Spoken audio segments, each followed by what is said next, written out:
Bharuch સુકૃતિ dental હોસ્પિટલમાં મહિલાનું બેદરકારીના કારણે મોત, પરિવારજનો દ્વારા આક્ષેપ। ભરૂચની સુકૃતિ ડેન્ટલ હોસ્પિટલમાં 40 વર્ષીય મહિલાનું તબીબની બેદરકારીના કારણે મોત નીપજ્યું હોવાના પરિવારજનો દ્વારા આક્ષેપ કરવામાં આવ્યા છે। ત્યારે પોલીસે આ મામલે પેનલ પીએમનો સહારો લઈ તપાસ શરૂ કરી છે। ભરૂચની સાધના વિદ્યાલય પાછળ આવેલ બડેલીખો વિસ્તારમાં રહેતા ઇરફાન પટેલના 40 વર્ષીય પત્ની નસીમબેન પટેલનું દાંતનો દુખાવો થતાં તેઓ દ્વારા તેમની તબીબી પરીક્ષણ માટે શહેરની સુકૃતિ ડેન્ટલ હોસ્પિટલના તબિયત ડોક્ટર વિહાન સુખડિયા પાસે લઈ જવામાં આવ્યા હતા, જ્યાં તબીબે તેઓને દવા આપી હતી, પરંતુ પુનઃ દાંતમાં દુખાવો થતાં તેઓ તેમની તબીબ પાસે લઈ ગયા હતા, જ્યારે તબીબે તેમની દાંતનું ઓપરેશન કરવાનું જણાવ્યું હતું અને ઓપરેશન કર્યું હતું। આ અંગે પરિવારજનોના આક્ષેપ અનુસાર ઓપરેશન પૂર્ણ થઈ ગયા બાદ મહિલાની હાલત ખરાબ થઈ હતી, આથી ડોક્ટર દ્વારા તેમને અન્ય હોસ્પિટલમાં સારવાર અર્થે ખસેડવાનું કહેવામાં આવ્યું હતું। આથી તેમણે ભરૂચની આદર્શ હોસ્પિટલમાં સારવાર અર્થે ખસેડવામાં આવ્યા હતા, જોકે જ્યાં તેઓનું મોત નીપજ્યું હતું। આ મામલે પરિવારજનોએ આક્ષેપ કર્યો છે કે સુકૃતિ હોસ્પિટલના ડોક્ટરની બેદરકારીના કારણે તેમનો જીવ ગયો છે। પરિવારજનો દ્વારા આ અંગે એ ડિવિઝન પોલીસ મથકે અરજી આપવામાં આવી છે। પોલીસે આ મામલે પેનલ પીએમનો સહારો લઈ તપાસ શરૂ કરી છે। બીજી તરફ આ અંગે ડોક્ટર વિહાંગ સુખડિયાનો સંપર્ક કરતા તેઓએ આ મામલે કેમેરા સામે કંઈ પણ કહેવાનો ઇનકાર કર્યો હતો અને કાયદાકીય તપાસમાં સહયોગ આપશે તેવું જણાવ્યું હતું। બ્યુરો રિપોર્ટ, ગુજરાત અદ્ભુત ન્યૂઝ ગુજરાતી, રમેશ સત્યની સાથે। બિસ્મિલ્લાહિર્રહમાનિર્રહીમ। મારું નામ મોહમ્મદ મુનાફ છે। હું બડેલીખો સાધના સ્કૂલ પાસે રહું છું અને આ મારો કઝિન બ્રધર છે ઇરફાન પટેલ। આની વાઈફ મારી ભાભી થાય, એમને તારીખ 10 તારીખે એમને દાળમાં સખત દુખાવો થયો।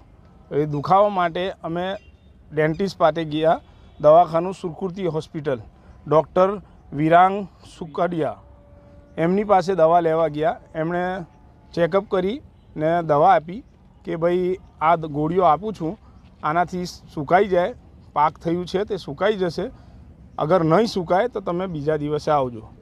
એક દિવસની દવા લીધા પછી કોઈ ફેર ન પડતા અમે લોકો બીજા દિવસે 11 તારીખે એમની પાસે ડૉક્ટર પાસે ગયા, સુકડિયા સાહેબ પાસે, અને દવા લેવા માટે ગયા તો એમણે કીધું કે તમે સાંજે આવજો, આજે મારે ઓપીડી છે।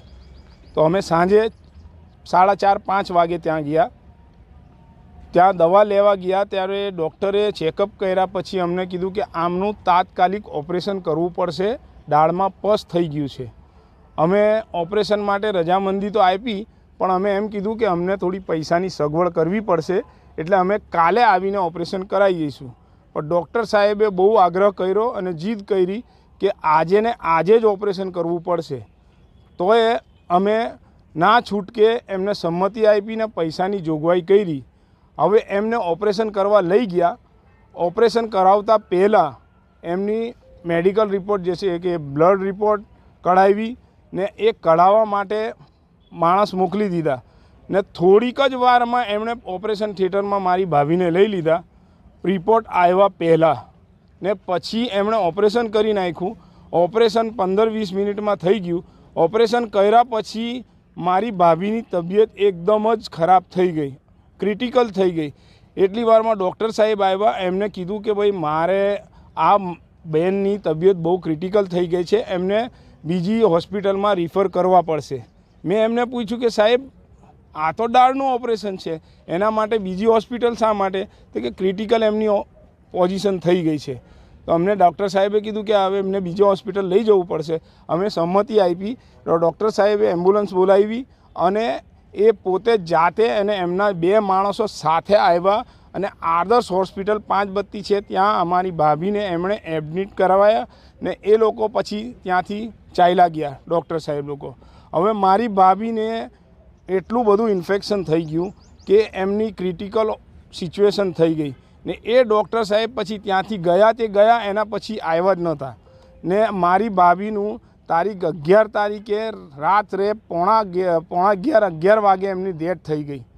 તો આ ડૉક્ટર સાહેબને એક જ અમે વિનંતી કરી હતી કે સાહેબ આ દાળના ઓપરેશનમાં આટલી ક્રિટિકલ કેવી રીતે થઈ જાય? એમણે અમને કોઈ સંતોષકારક જવાબ નહોતો આપ્યો અને ઉડાવ જવાબ આપ્યું કે તમારે જે થાય તે કરી લેજો। પછી અમે પોલીસ ફરિયાદ દાખલ કરી છે ને અમે ન્યાયિક માંગણી કરીએ છીએ કે આવા ડૉક્ટરોને સખતથી સખત સજા થવી જોઈએ। આ લોકો પોતાની જવાબદારી પૂરી રીતથી નિભાવતા નથી અને પૈસાની પાછળ જ દોડે છે. અમારી પાસેથી કેશ પૈસા 25,000 રૂપિયા માંગ્યા હતા અને 5,000 ડિપોઝિટ મંગાવી હતી ને બીજા 20,000 રૂપિયાની વ્યવસ્થા કરવા કીધું હતું. અમે જેમ તેમ કરીને અમારા ઘરેણાં વેચીને બી અમે પૈસાની વ્યવસ્થા કરી હતી. તેમ છતાં અમારી ભાભીનો બચાવ થયો નથી ને એમનો મર્ડર થઈ ગયું છે ને એમને રીતસરનું ડૉક્ટરની બેદરકારીથી જ મારી ભાભીનું મોત થયું છે. આ અમારું માનવું છે. અમે ન્યાયિક પોલીસને રિક્વેસ્ટ કરીએ છીએ કે આની તપાસ કરે અને ડૉક્ટર સુખડિયા સાહેબને, વિરાંગ સુખડિયા સાહેબને સખતથી સખત સજા થાય એવી અમે માંગણી કરીએ છીએ અને આવા ડૉક્ટરો પર કડકથી કડક કાર્યવાહી થાય એવી અમારી માંગણી છે. આપણી આસપાસ બનતી ઘટનાના સમાચાર જોવા માટે ગુજરાત અદ્ભુત ન્યૂઝ ગુજરાતીને લાઇક કરો, શેર કરો, ચેનલને સબસ્ક્રાઇબ કરો.